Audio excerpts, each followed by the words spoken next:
네, 우리 방규변 집사님은 저랑 자주 통화하는 분인데, 반갑습니다.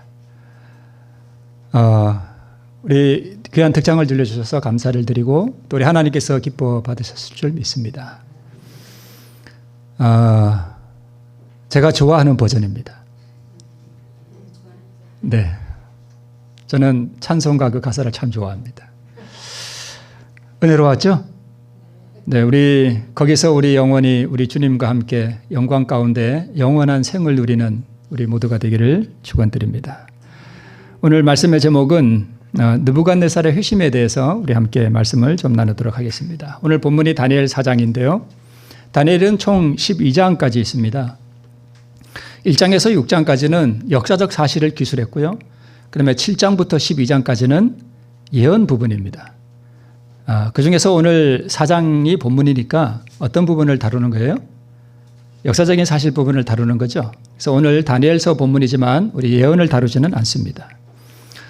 자, 우리 보이는 지도는 바벨론 제국인데요. 유대 나라는 여기 조그맣게 이렇게 있습니다. 위에 갈릴리 바다도 보이고 사해 바다도 보이죠.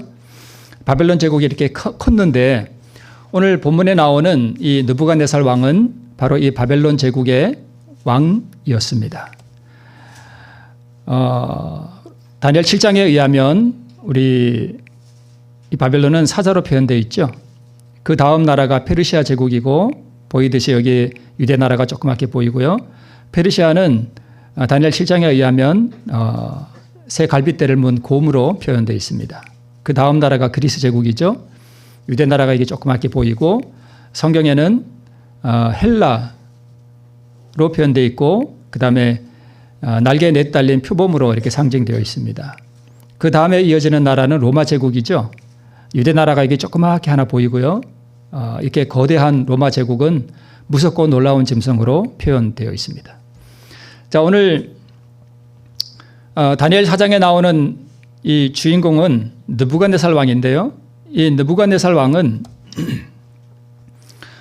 다니엘 1장에 보면 배역하고 패역한 이스라엘 백성들을 심판하는 하나님의 도구로 사용된 사람입니다.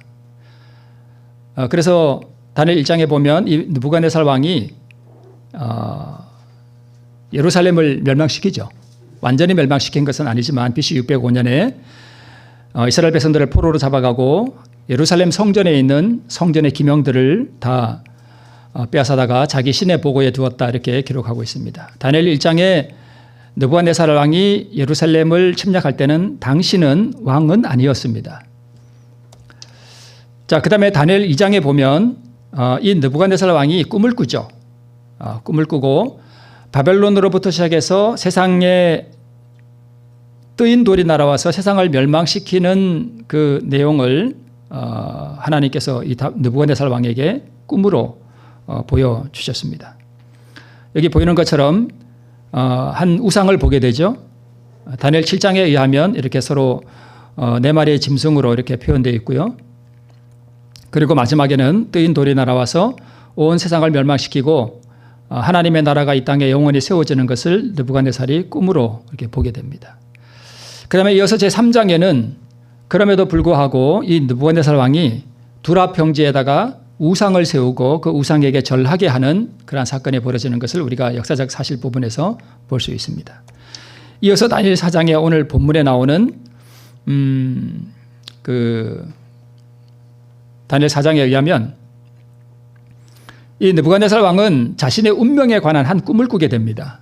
그래서 다니엘 1장과 이 4장에 걸쳐서 느부갓네살 왕은 두 번에 걸쳐서 꿈을 꾸게 됩니다. 2장에서 한 번 꿈을 꾸고 4장에서 한 번 또 꿈을 꾸게 됩니다. 자, 그러면서 이 다니엘 4장은 좀 특이해요.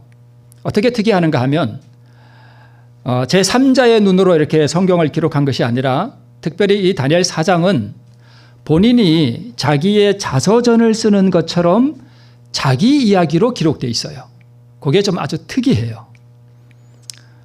나 느부갓네살이 내가 이렇게 했다. 내가 이런 경험을 했다. 이렇게 마치 느부갓네살 왕의 자서전을 보는 듯한 그러한 서술 방식으로 기록되어 있습니다. 자, 이렇게 느부갓네살 왕이 잠을 잘 때 한 꿈을 꾸게 되는데 땅의 중앙에 한 큰 나무가 있었고요. 그래서 만민과 짐승들이 새들이 이 나무에 깃들고 이 나무에게서 필요한 것들을 얻고 하는 그러한 꿈을 꾸게 됩니다. 그런데 한 하늘의 순찰자가 내려와서 이 나무를 베고 짐승과 새들을 다 쫓아내고 그 다음에 뿌리와 그루터기는 남기고 이 뿌리와 그루터기를 철과 놋줄로 동이고 청초 가운데 있게 하라 하는 그러한 명령이 내립니다. 그리고 짐승의 마음을 받아서 7대를 지내게 되리라고 하는 이러한 꿈을 느부갓네살 왕이 꾸게 됩니다. 다니엘 2장에서도 이 느부갓네살 왕이 꿈을 꾼 다음에 그때는 꿈이 생각이 안 났죠. 그래서 이제 다니엘을 불러서 꿈을 알게 되고 또 해석도 하게 됩니다. 그런데 이 4장에서는 꿈은 기억나는데 이 꿈이 도대체 무엇을 의미하는지를 알 수가 없어요. 그래서 다시 다니엘을 불러서 이 꿈에 대한 해석을 묻게 됩니다. 다니엘이 해석할 때에 이 나무는 곧 누구라? 왕이시라. 이 나무가 곧 왕이시라 라고 그 꿈을 쭉 해석을 해줍니다. 이 큰 나무가 다니엘 4장에 의하면 느부갓네살 왕이에요. 그런데 이 나무가 어떻게 된다고요? 잘려졌어요. 그래서 이 나무의 모든 새들과 만민이 깃든다 하는 이야기는 이 왕의 은총 가운데 이 나라가 견고한 상태를 상징하는 것입니다. 그런데 이 나무가 어떻게 돼요? 베어졌습니다. 그리고 이와 같이 그루터기와 뿌리만 남기고 그 다음에 철과 놋줄로 이렇게 이 그루터기를 동여서 7대를 지내리라 이렇게 예언되어 있습니다. 뭔가 불길한 꿈 같죠? 네, 그렇습니다. 사람에게서 쫓겨나서 짐승처럼 뭘 먹고요? 풀을 먹고 그 몸이 이슬해졌고 이와 같이 7대 즉 7년 동안 이렇게 살 것을 성경이 예언했습니다. 이 꿈을 다 해석하고 난 다음에 다니엘이 느부갓네살 왕에게 이렇게 간언을 합니다. 그런즉 왕이여 나의 가난한 것을 받으시고 공의를 행함으로 죄를 속하고 가난한 자를 긍휼히 여김으로 죄악을 속하소서. 그리하시면 왕의 평안함이 혹시 장구하리이다 하였느니라. 이렇게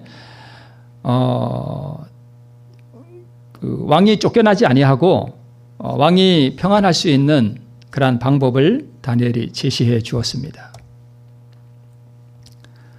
그때로부터 이제 우리 성경 본문이 나오죠. 그때로부터 몇 달이 지난 다음에요? 12달, 꼭 1년이 지난 다음에 이 느부갓네살 왕이 바벨론 궁위를 이렇게 거닐면서 그 바벨론 제국이 건설된 그 도성을 이렇게 바라보면서 한 말이 바로 이것입니다. 12달이 지난 후에 누가요? 내가 바벨론 궁 지붕에서 거닐세. 나 왕이 말하여 가로되 이 큰 바벨론은 누가 건설해서 내가 내 능력과 내 권세로 건설하여 누구의 도성을 삼고요? 나의 도성을 삼고 이것으로 누구의 위엄요? 내 위엄과 내 영광을 나타낸 것이 아니냐라고 말했습니다. 누가 많이 나타나죠? 다 내가요. 내가. 내가. 내 영광, 내 능력, 내 권세, 내 도성, 내 위엄, 내 영광 다 납니다. 나. 이 말이 바래졌을 때에 오히려 나 왕의 입에 아직 이 말이 채 끝나기도 전에 하늘에서 어떤 소리가 느부갓네살 왕에게 들렸습니다. 뭐라고 말했는가 하면 느부갓네살 왕아 이렇게 불렀습니다. 내게 말하노니 나라의 위가 내게서 뭐했다? 떠났다라고 말했습니다. 이 말을 듣는 순간 느부갓네살 왕에게 한 질병이 임합니다. 그 질병이 뭐냐 하면 정신병이었습니다. 이 병명을 뭐라고 하는데 제가 여기 써놓지는 않았습니다. 일종의 정신병인데요. 이 병은 무슨 병인가 하면 우리 중에 혹시 나는 개다 이렇게 생각하는 분이 있습니까? 진짜로? 없죠. 그런 분은 안 계시죠. 이 병에 걸리면 실제로 어떻게 살까요? 예, 계집에 들어가요. 그래서 왕왕 이렇게 합니다. 진짜로 그렇게 해요. 그리고 실제로 이런 병이 있는데요. 자기가 새라고 생각하는 사람이 있어요. 정신병인데요. 이 사람은 항상 어디에 올라가 있을까요? 나무에 올라가 있어요. 그런 사람이 있어요. 그런 특별한 병명도 있습니다. 그러니까 이 느부갓네살 왕에게 병이 임했는데 이 병은 무슨 병인가 하면 자기가 뭐라고 생각하는가 하면 짐승이라고 생각하는 거예요. 그래서 집에 안 들어가요. 그러니까 어디서 살까요? 들에 나가요. 들에 나가서 짐승처럼 기어다니고 짐승처럼 풀을 먹고 사는 거예요. 그런 병이 왔습니다. 자, 그런 정신병에 온 왕을 왕 위에 놔둘까요? 쫓아냈겠죠. 쫓아냈습니다. 그래서 내가 사람에게서 쫓겨나서 들짐승과 함께 거하며 소처럼 풀을 먹을 것이요 이와 같이 7대를 지내서 지극히 높으신 자가 인간 나라를 다스리시며 자기의 뜻대로 그것을 누구에게든지 주시는 줄을 뭐하기까지요? 알기까지 이르리라 하더라. 그러니까 사실 오늘 우리는 느부갓네살 왕에게 임한 이 경험을 통해서 오늘 우리가 어떤 그리스도인이 되어야 할 것인가에 대한 하나의 표상을 보게 되는 것입니다. 우리도 뭔가를 알기까지는 우리가 좀 성경에도 그런 말씀이 있죠. 악인들이요 미친 마음을 품고 살아가다가 일생을 살다가 무덤에 들어간다는 말씀이 있습니다. 그러니까 많은 사람들이 자기가 제정신인 줄 알고 생각하고 살아가지만 실제로는 많은 사람들이 뭐예요? 정신병자예요. 우리 유명한 이승동 목사님께서 어떤 그 요양원에 가서 이렇게 말씀을 전하러 갔는데 그 요양원을 운영하는 원장님이 이승동 목사님께 그러더래요. 목사님, 우리 교인들 한 80%는 다 정신병자예요. 그러더래요. 사실 우리가 어떻게 보면 영적으로 어떻게 보면 다 정신병자 맞아요. 헛것을 쫓아다니고요. 자기 감정을 이기지 못해하고 그렇습니다.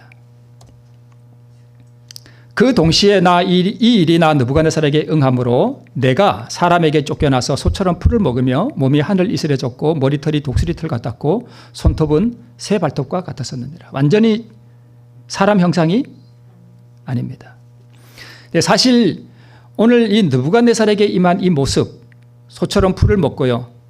몸이 하늘 이슬에 젖고 머리털이 독수리털 같고 손톱은 새 발톱 같은 이 상황은 영적으로 온전한 인생의 모습, 하나님의 형상을 떠난 모든 죄인들의 모습을 사실 상징한다고 볼 수 있습니다.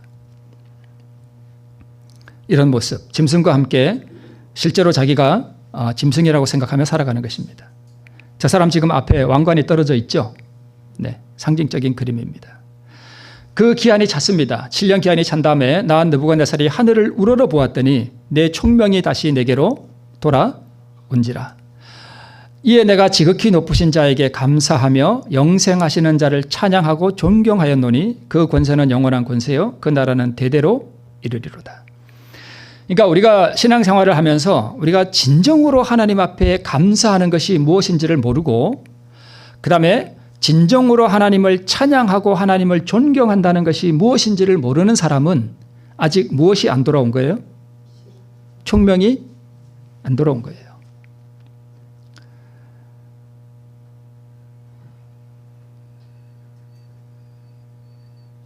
짐승의 마음을 받은 것이죠.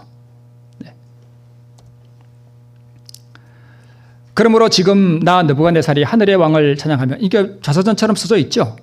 나 느부갓네살이 이렇게 기록하고 있잖아요. 그죠? 나 느부갓네살이 하늘의 왕을 찬양하며 칭송하며 존경하노니 그의 일이 다 진실하고 그의 행하심이 의로우심으로 무릇 교만하게 행하는 자를 그가 능히 낮추신다 이렇게 기록하고 있습니다. 우리 다니엘 4장 37절 우리 화이트 주석을 보면 이렇게 말씀하고 있습니다. 이 부분을 주석하면서 마지막에는 느부갓네살이 완전히 뭐 됐대요? 괘씸되었대요. 이 괘씸이 뭡니까? 이게 거듭남이에요. 사람이 온전히 거듭났다는 뜻입니다. 그러니까 느부갓네살이 7대 동안, 즉 7년 동안 자기가 짐승처럼 살아가면서 마지막 그 기한이 다 찬 다음에 그가 하늘을 우러러봤을 때 하늘의 총명이 다시 자기에게 돌아오고 하나님의 위대하심과 하나님의 역사와 하나님의 은총과 그분의 의를 경험하고 난 다음에 느부갓네살이 뭐 했대요? 거듭났대요. 그때 회심했습니다. 자, 바로 이 부분 7년이 지난 다음에 느부갓네살이 한 이 간증을 증언의 말씀은 이렇게 해석하고 있습니다. 따뜻하고 감동시키는 힘이 있는 증언. 바벨론 나라의 보좌 위에 있는 왕은 하나님께로부터 받은 바 은혜를 따뜻하고 감동시키는 힘이 있는 말로 뭐하는? 간증하는 하나님의 증인이 되었다. 그래서 다니엘 4장은 참 특이한 게 느부갓네살의 간증이에요. 그래서 나 느부갓네살은 이런 식으로 기록되어 있습니다. 그의 간증입니다. 간증하는 하나님의 증인이 되었다. 그의 간증은 하나님의 은혜와 자비와 의와 평강을 뭐하고 있는? 경험하고 있는 마음에서 우러나온 것이었다. 그래서 여러분 다니엘 4장은 특별히 하나님의 의를 경험하는 사람은 어떻게 되는가라는 것을 우리에게 보여주고 있습니다. 그래서 다니엘 4장의 이 느부갓네살의 간증은 오늘 우리의 간증이 되어야 하는 것입니다.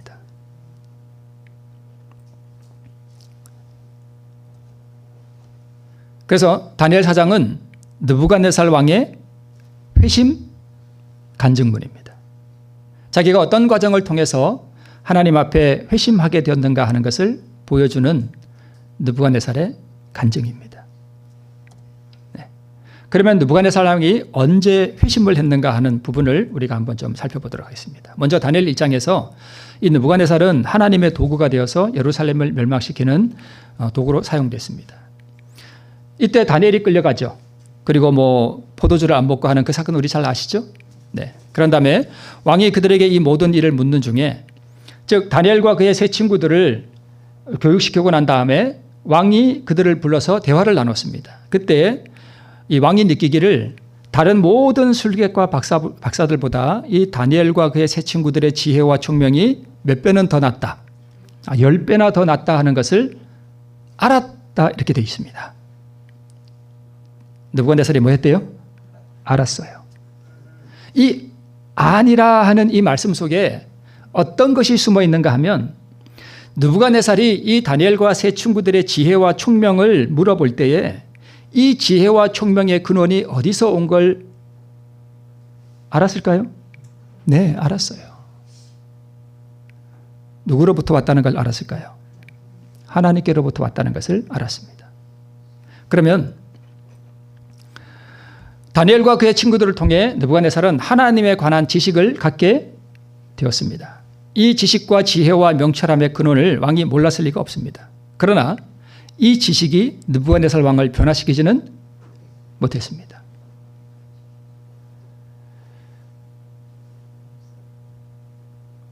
두 번째, 다니엘 2장을 보면 세상 역사와 종말에 관한 꿈을 이 느부갓네살이 꾸게 됩니다. 다니엘의 해석을 다 듣고 난 다음에 왕이 다니엘에게 이렇게 말합니다. 너희 하나님은 참으로 모든 신의 신이시오 모든 왕의 주제시로다. 내가 능히 이 은밀한 것을 나타내었으니 내 하나님은 또 은밀한 것을 나타내시는 자시로다 라고 말합니다. 그래서 이 느부갓네살 왕은요 하나님이 바벨론의 모든 신들 위에 계심을 믿었습니다. 그 다음에 세상의 모든 왕들의 주제가 된다는 것도 믿었어요. 모든 은밀한 비밀들의 계시자가 된다는 것도 믿었습니다. 확신했습니다. 역사와 나라들을 세우시고 폐하시는 주제가 되심을 느부갓네살이 믿었습니다. 다니엘 2장을 통해서 세상 역사가 맞춰지고 하나님의 나라가 이 땅에 도래한다는 그 예언과 역사의 종말도 느부갓네살이 믿었습니다. 그런데 이 믿음이 느부갓네살 왕을 변화시켰나요?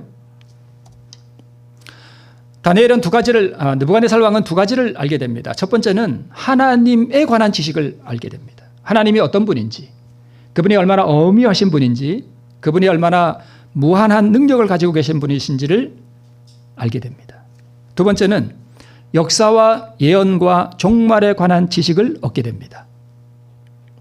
대단한 어떻게 보면 특권을 갖게 됐습니다. 그런데 이러한 지식도 느부갓네살 왕을 회심시키지는 못했습니다.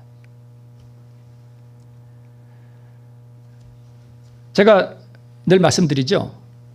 하나님이 살아계시다는 걸 여러분 믿죠? 하나님이 지혜와 명철과 총명의 근원이심을 여러분 믿습니까? 믿습니다. 천사의 존재를 믿습니까? 삼위 하나님을 믿습니까? 성경 말씀이 진리라는 것을 믿습니까? 느부갓네살 그런 거 다 믿었습니다. 그러나 느부갓네살은 그때까지도 변화되지는 못했습니다. 이러한 지식과 이러한 믿음은 구원하는 지식과 구원하는 믿음은 아닙니다. 왜 그럴까요? 이 모든 지식을 가지고도 느부갓네살 왕은 다니엘 3장에 이르러서 두라 평지에 뭘 세웠습니까? 우상을 세웠습니다. 그리고 이 우상에게 절하지 않는 자는 풀무불에 들어가는 형벌을. 그래서 다니엘과 그의 세 친구들이 풀무불에 들어가죠. 그런데 느부갓네살은 이때 무엇을 보는가 하면 신을 보았습니다. 여러분 신을 보셨습니까? 신 못 보셨죠? 느부갓네살은 신을 봤어요. 이 풀무불 가운데에 다니엘의 세 친구들이 들어갔는데 거기에 신들의 아들의 형상을 한 이가 거기 와 계시다는 것을 느부갓네살이 보게 됩니다.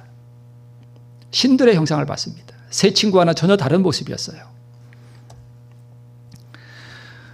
느부갓네살이 이렇게 말합니다. 가로되 사드락과 메삭과 아벳느고의 하나님을 찬송할지로다. 그가 그 사자를 보내사 자기를 의뢰하고 그 몸을 버려서 왕의 명을 거역하고 그 하나님 밖에는 다른 신을 섬기지 아니하며 그에게 절하지 아니하는 종들을 뭐하셨다? 구원하셨도다 라고 말합니다. 느부갓네살은요, 이 3장을 지나면서 뭘 보게 되는가 하면 정말 놀라운 이적을 봅니다. 그 뜨거운 풀무불 아래 사람이 들어갔는데 사람이 뭐하지 않아요? 죽지를 않아요. 여러분 불에 들어가면 그 불냄새 나죠, 옷에. 그죠? 불장난하면 옷에 불냄새 나죠. 불냄새도 안 났다 그랬습니다. 그다음에 이게 불에 들어가면 옷이 이렇게 누렇게 되죠. 살짝만 돼도 그런 것도 없었다 그랬습니다. 느부갓네살은 정말 놀라운 이적을 본 것입니다.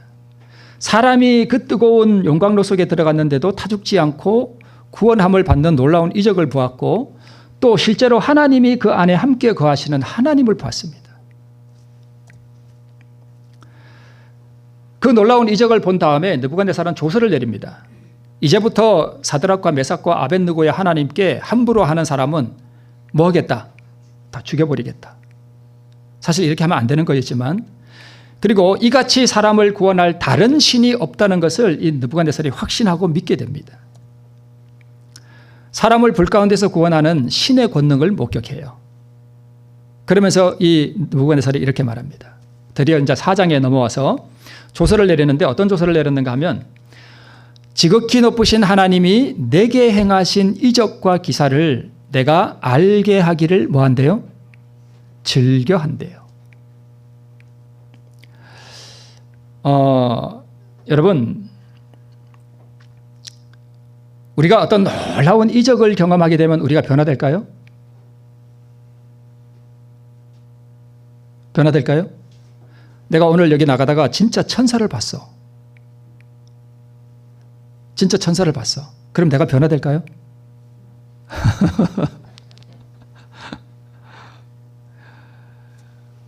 어떤 분이 예를 들어서 어디 선교지에 나가서 놀라운 이적을 이렇게 경험을 했어.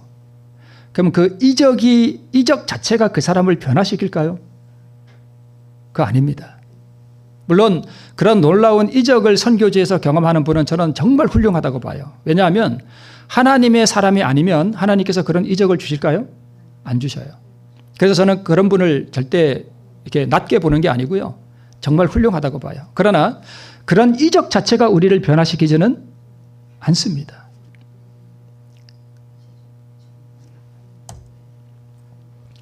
자신에게 놀라운 이적과 표적을 보이신 그 하나님을 간증하고 높이는 일이 느부갓네살 왕을 변화시키지 못했습니다. 쉽게 말씀드리면 느부갓네살 왕은 자신이 본 그 하나님의 모습, 그다음에 사람이 불 가운데서 구원받는 모습, 역사와 예언을 확신하고 이해하고 믿게 된 그러한 자기의 어떻게 보면 신앙의 경험을 뭘 하는 걸 좋아했는가 하면 간증하는 걸 좋아했습니다.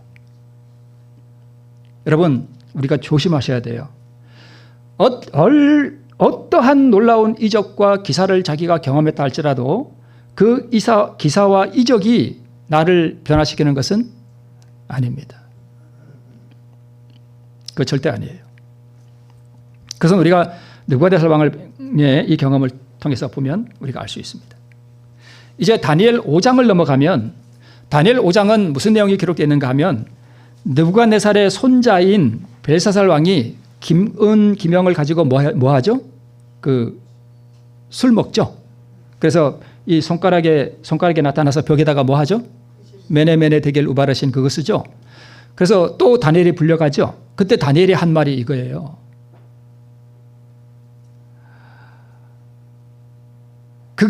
여기서 그가는 느부갓네살이에요.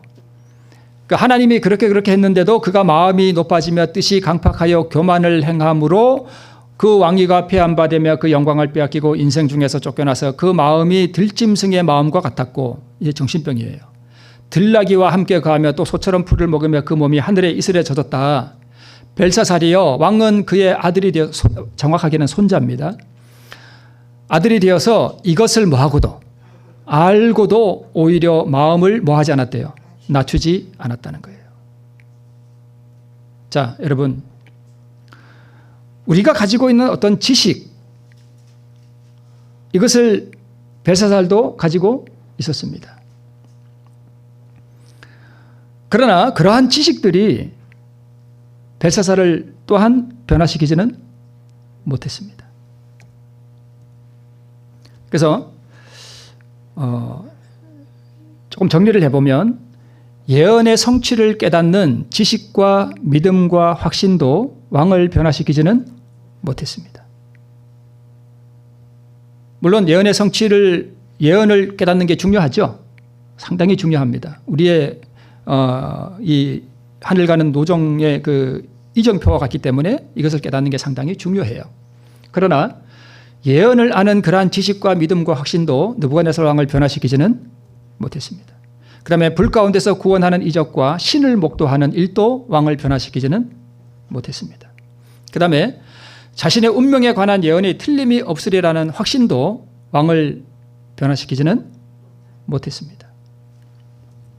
그 다음에 다니엘 4장에서 이 꿈을 해석해 주면서 다니엘이 간청을 하죠. 공의를 행함으로 죄를 속하고 가난한 자를 긍휼히 여김으로 죄악을 속하소서 하는 그 간청도 느부갓네살 왕을 변화시키지는 못했습니다. 여러분, 증언의 말씀에 이런 말씀이 있어요. 설교를 듣고 사람이 변화되는 일은 거의 없다. 왜 없을까요? 거의 듣기만 해요. 듣기만 합니다. 그래서 설교를 듣고 사람이 변화되는 일은 거의 없어요. 그래서 다니엘이 사실 느부갓네살에게 설교를 했지만 그것이 그를 변화시키지는 못했습니다. 자, 여러분 보세요. 시대를 훌쩍 앞으로 좀 나가서 우리 출애굽 당시에 아론의 아들 나답과 아비후가 각기 향로를 가져다가 여호와의 명하시지 않은 다른 불을 담아다가 여호와 앞에 분향하였다가 여호와 앞에서 불이 나와서 이 두 사람을 어떻게 했습니까? 삼켜버렸습니다. 죽어버렸습니다. 다 죽었습니다. 그런데 이 나답과 아비후가요, 뭐 한 사람인가 하면 신의 산에 올라가서 하나님을 본 사람이에요. 물론 직접 보지는 못했죠. 간접적으로 그 영광을 봤습니다. 이스라엘 하나님을 보니 그 발 아래에는 청옥을 편듯하고 하늘같이 청명하더라.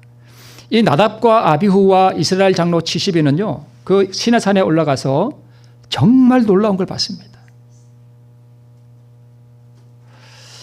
그 발 아래는 청옥을 편듯하고 하늘같이 청명했다. 이것을 계시록에 적용해 보면 유리바다예요. 그걸 본 거예요.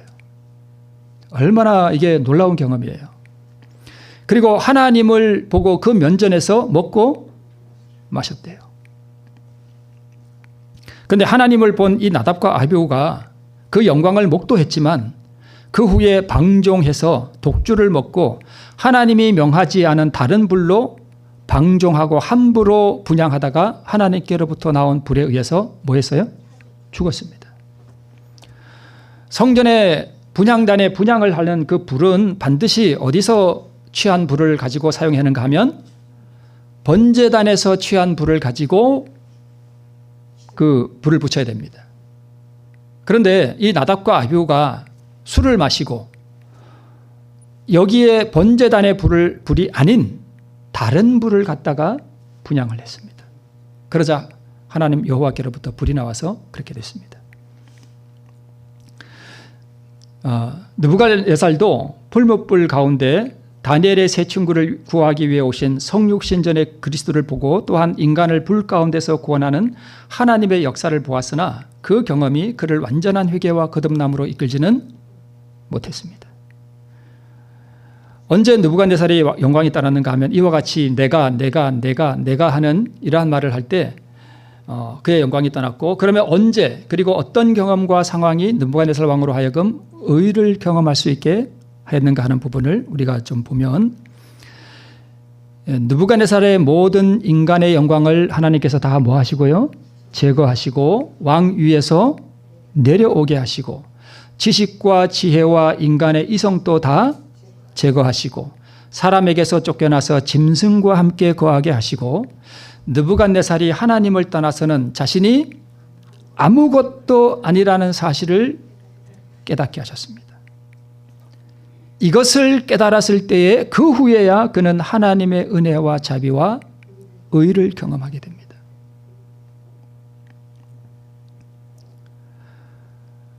여러분, 제가 장평교회 갔을 때 제가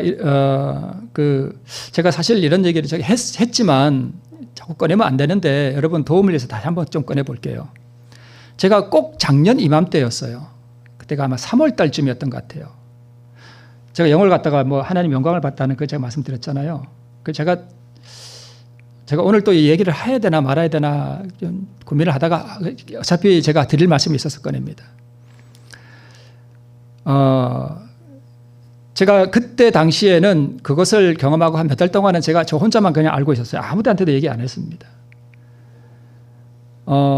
그때는 그 느낌을 표현할 말이 없더라고요.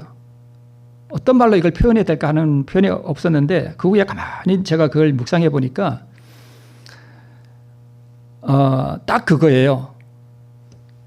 구원받은 사람이 하늘 예루살렘에 들어갈 때 딱 그 느낌이었어요. 제 느낌이 그래요. 하늘에 들어갈 때의 느낌. 구원받은 사람들이 하늘 예루살렘 성문 앞에 설 때 이 느낌이 이렇겠구나 하는 것을 제가 조금 그냥 맛본 것 같아요. 그래서 저는 그 느낌은 이 땅에서는 절대 가질 수 없다는 느낌이라는 것을 제가 확신을 합니다. 하늘에서만 느낄 수 있는 그 느낌이에요. 그때 제가 장평교에서 이런 이야기를 꺼내면서 제가 뭐라고 말씀을 드렸는가 하면, 여러분, 하나님의 영광을 본다 할지라도 그것이 죄를 이기는 능력이 되지는 않습니다라고 말했습니다.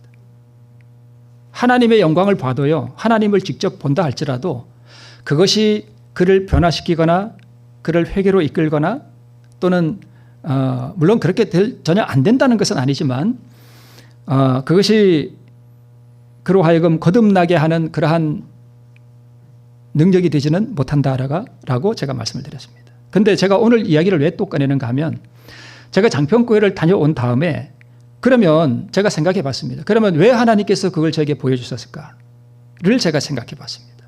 왜? 그럼 그것이 죄를 이기거나 또는 회심을 하는데 별 도움이 안 된다면 그거 왜 보여주셨을까?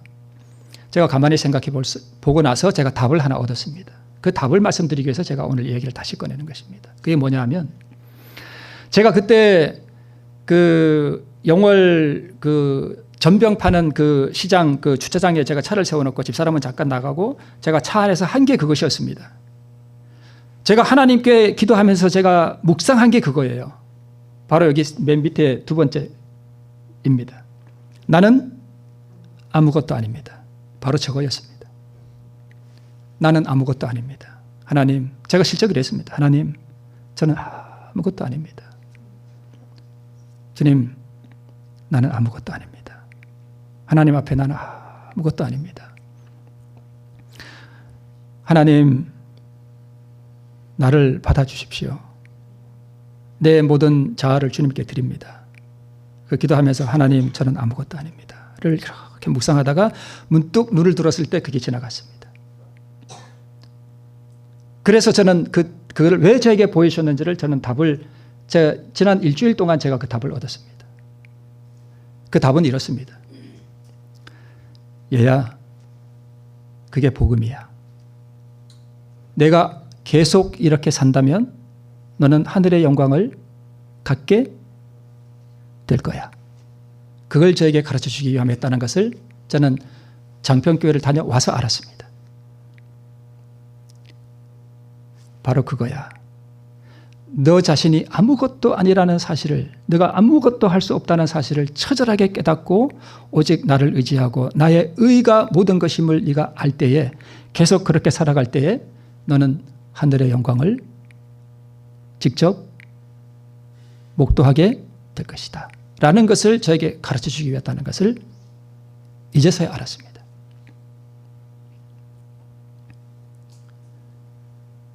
여러분, 다니엘이 하나님에 관한 지식 다 가졌습니다.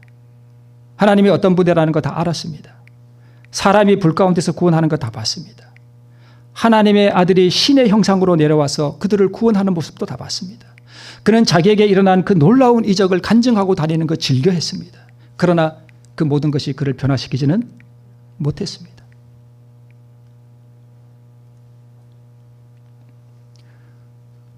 하나님께서 느부갓네살을 그렇게 짐승같이 만들어서 7년 동안이나 들에서 짐승과 함께 살아가도록 하는, 그래서 인간의 형상을 하고 있지만 너가 하나님을 떠나서는 네가 아무것도 아니라고 하는 사실을 처절하게 깨닫게 하셨을 때, 그때에서야 느부갓네살은 뭘 경험하게 되는 거예요? 의를 경험하게 되는 것입니다.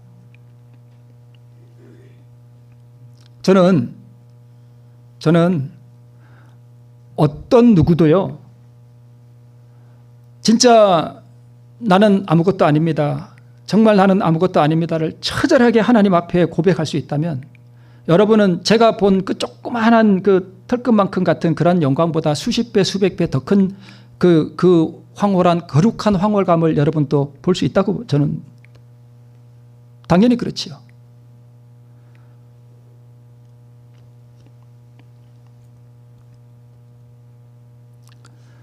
믿음으로 말미암는 칭례란 무엇인가? 그것은 인간의 영광을 티끌 속에 내던지고 인간이 스스로의 힘으로는 할 수 없는 것을 인간을 위해 행하시는 하나님의 역사라고 분명히 말씀하고 있습니다. 여러분, 어제도 제가 나를 기념하여 그것을 말씀을 드리면서 제가 느끼는 것이 있습니다.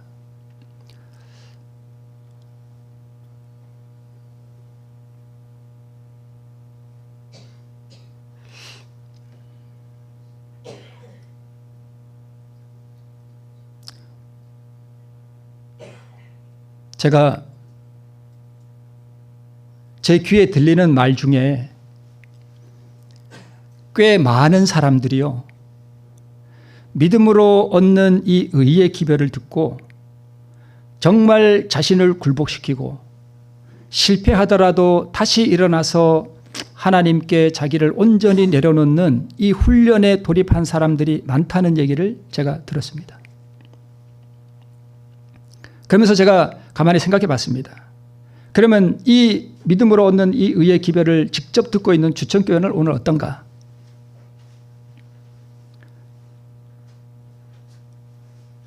감정을 내려놨습니까? 내 생각, 내 주장을 내려놓습니까? 내가 없어졌습니까? 나 때문에 이 교회가 어려움과 분란 가운데 들어가지 않습니까?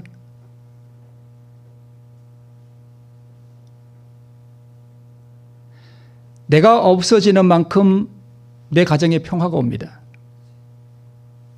내가 없어지는 만큼 내 가정이 살아납니다. 내가 없어지는 만큼 내 가족들이 화목해집니다. 내가 없어지는 만큼 내 교회에 평화가 임합니다. 내가 없어지는 만큼 내 교회가 부흥하게 됩니다. 부흥은 우리가 노력해서 전도회를 열심히 해서 하는 게 아닙니다. 부흥은 하나님께서 시켜주시는 거예요.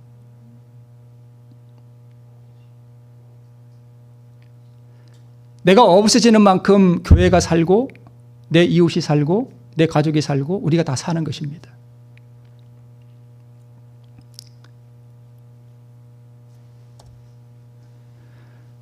자기 영광과 자아가 완전히 부서지고 낮아지는 실제적 경험을 통해서 변화됩니다.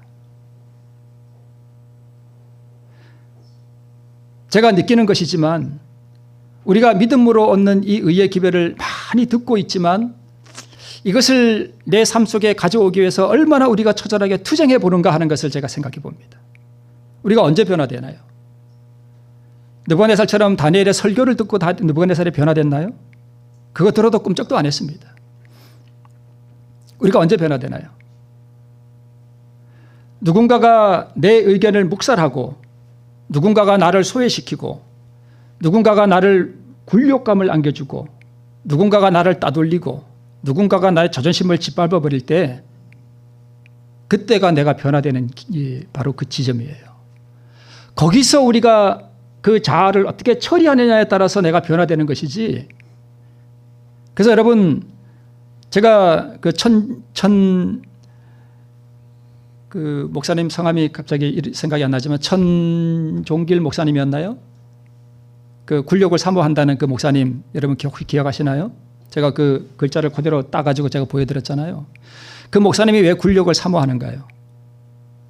그 굴욕을 당할 때, 그 굴욕 당할 때 자기 자존심과 그 자아와 그 감정과 이것을 내려놓을 때 그 지점에서 변화된다는 것을 이 목사님이 경험적으로 알기 때문에 그 굴욕을 사모한다고 그랬잖아요. 느부갓네살은 구원받습니다. 느부갓네살을 우리가 하늘에 가면 그 느부갓네살 왕을 보게 될 거예요. 근데 느부갓네살이 어떤 과정을 통해서 그가 회심을 경험했는가? 그는 자기가 실제적으로 낮아지는 그 실제적 경험을 통해서 변화된다는 것입니다.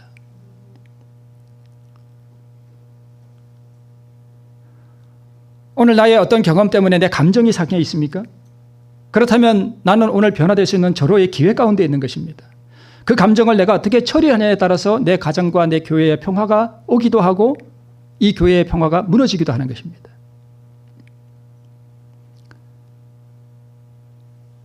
그래서 저는 감히 이렇게 말씀드립니다. 교회 안에서 내 영향력과 내 능력이 아니면 이 교회가 제대로 돌아가겠어? 라고 생각하는 사람은 마귀입니다. 그 사람은 마귀예요. 왜 마귀냐 하면 유다가 그렇게 생각했습니다. 그렇게 나와요. 유다는 내 능력과 내 술수가 내 어떤 능력이 아니면 예수님과 12제자로 이루어진 그 교회가 제대로 안 굴러간다고 생각했습니다. 자기 때문에 이 교회가 유지된다고 생각했습니다. 그런데 예수님은 마귀 보고 유다 보고 뭐라고 말씀했는가 하면 너희 중에 하나는 뭐라? 마귀라 그랬습니다. 그래서 이 교회에서 내 주장과 내 능력과 내 영향력 아니면 이 교회가 제대로 안 굴러갈 거야 라고 생각하는 사람은 마귀예요.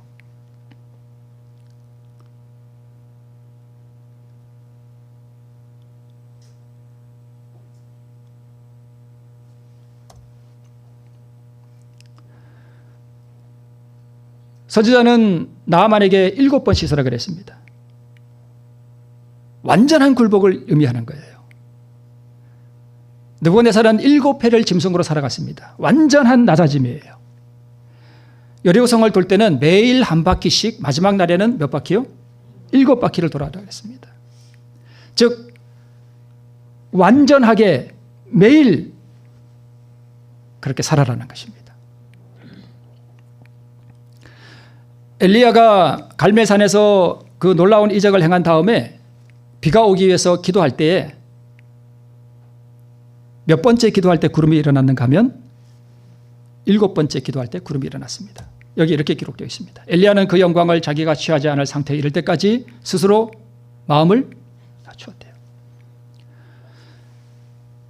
그 하늘에서 불이 내려와서 재물을 태우는 그 놀라운 이적을 본 다음에도 엘리야는 마음을 뭐 했대요? 낮추었어요. 엘리야의 자기 성찰. 엘리야가 기도할 동안 그 종은 자세히 살펴보고 있었는데요. 엘리야는 녹색 글씨, 엘리야는 어디에서 그가 하나님께 영광을 돌리지 않았는지를 알아내기 위하여 계속 그의 생애를 돌이켜보고 죄를 고백하면서 그의 영혼을 괴롭게 했고요. 마음을 살펴볼 때에 자신은 점점 작아져가는 것 같았고 7번 기도할 동안에요. 그것은 자신이 스스로를 평가해 볼 때도 그렇고 하나님께서 보실 때도 그러하였다. 결국 나는 아무것도 아니요. 하나님만이 전부라는 생각이 들었다. 그가 자아를 완전히 포기하는 지점에 이르렀을 때에 그리고 일면 그의 유일한 힘이요 의가 되시는 구주께 전적으로 메어 달렸을 때에 응답이 이르러왔다. 그의 종이 와서 말하되 보소서 바다에서 사람의 손바닥만한 작은 구름이 일어나나이다. 내가 아무것도 아니라고 생각할 때 하나님만이 전부라고 하는 이 생각이 들 때에 구름이 일어났습니다. 내가 아무것도 아니라고 하는 그 지점에 이르렀을 때 우리는 하나님의 영광을 볼 수 있습니다. 우리는 이 땅에서 천국을 가면 어떤 느낌이 들지를 이 땅에서 경험할 수 있습니다. 제가 자랑이 아니라 저는 그걸 알아요. 하늘에 가면 어떤 느낌이 들지를 저는 압니다. 그 거룩한 황홀감, 그게 뭔지를 저는 알아요.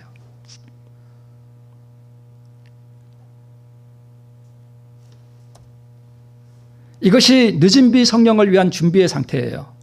내가 아무것도 아니라고 하는 철저한 낮아짐의 어떤 경험 가운데 매일 살아가는 사람이 나중에 늦은 비를 받게 됩니다.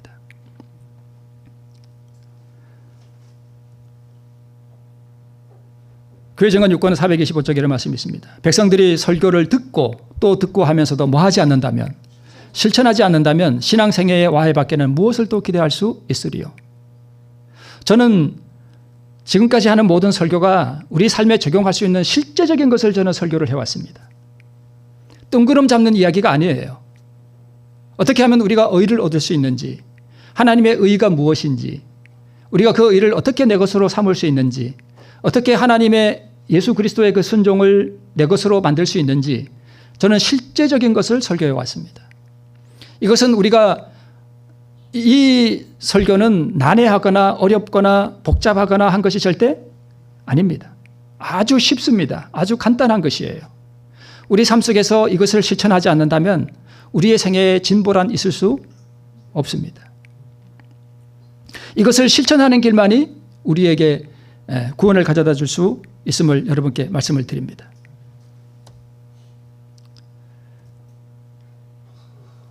여러분, 한 교만한 왕을 구원하기 위해서 일하시는 하나님의 겸비와 은총과 사랑을 여러분 읽으십시오. 느부갓네살의 경험을 우리가 배워야 합니다. 그리고 이것을 자신에게 여러분 적용하시기를 간절히 바랍니다. 철저하게 이것에 올인하듯이 살 때에만 우리에게 희망이 있습니다.